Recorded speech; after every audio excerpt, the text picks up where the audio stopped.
Welcome to Inspire Education. Please subscribe, like, comment, and share. Assalamu alaikum students. Today we will discuss about a very important topic.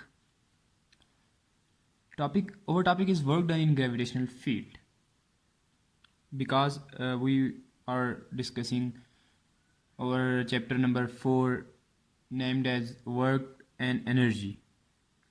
This is very important topic as a point of view, examination point of view, and question is that prove that work done along a closed path in gravitational field is zero. So first I will draw a diagram for a closed path. Students,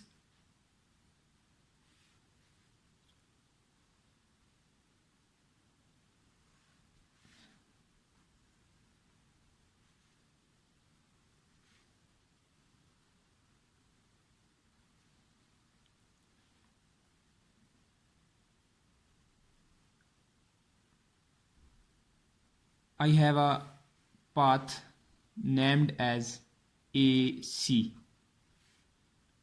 One path is AC, second path is AB and BC. I have two paths and I will discuss about something these two or three paths.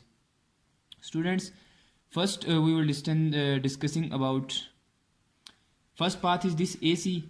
I named as this is a displacement which I travel named as D1. Now for second path, which is divided in two parts A, B and BC, this is named as D1. This is named as D only, and this is for D1 and D2. Okay students, now we will study about some work, how work will be done. First of all students, we will study about work done for point A to B. Work done for point A and B. Students, as you know that here we have two things. One thing is displacement, which is traveled in this direction, or force applied in this direction, and one thing is the weight, which is equal to mg. So students, here you can say that these both things are perpendicular to each other. So we can write that work done for path AB is equal to F D1 cos 90 degree.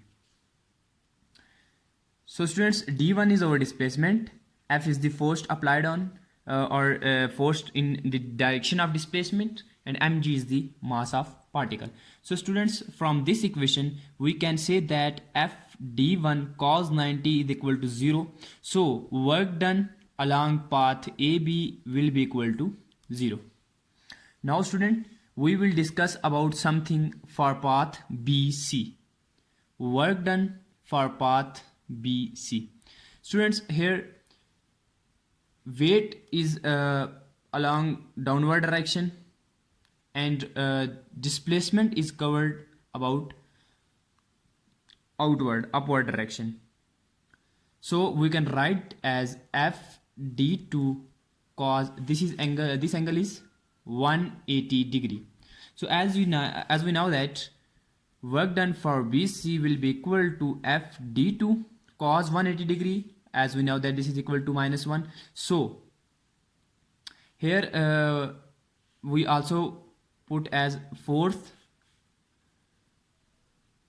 is due to mass and gravity, and displacement is directed as h. So this will be equal to 0. Here we also put as force as mg, d as h. Our answer will be minus mgh. So for path BC we have work done minus mgh. Now for path AC, students, here we will draw horizontal and vertical surfaces, and we will study their x and y component, or as we done here for vertical and horizontal component. As we done above, as this is horizontal surface, so here work done was 0. and this is the vertical surface. Here work done was minus mgh. So for vertical horizontal surfaces, they here also work done will be 0, but for vertical here work done will be minus mgh. So we only study the vertical component. So for work done for AC will be equal to as we know mg, and this is d1 d2 small displacements, d1 plus d2 plus d3 go on dn. So yeah, this is totally called h because this is the horizontal plane, and angle between them is also cos 180 degree. So work done for AC will be equal to mg. This is totally called h, and this is minus 1. So work done for AC is also equal to, students, here the angle is not 180 degree, here angle is 0 degree centigrade, because you can say that we move along like this, and over here we draw angle as this is oval angle. So here angle will be 0, so cos 0 is equal to plus positive 1. Work done for AC will be equal to mgh. Now we will consider over total work done. Work T will be equal to work done AB plus work done BC plus work done AC. So students, work done total will be equal to 0 minus mgh plus mgh. Total work done will be equal to 0. So our question is proved, and we answered our question as our question was proved that work done along a closed path in gravitational field is 0. So yes, this is equal to 0, and solution is this on front of you. So students, if you have any question about this lecture, you can mention your question in comment. We will answer as soon as possible. Okay, thanks, goodbye.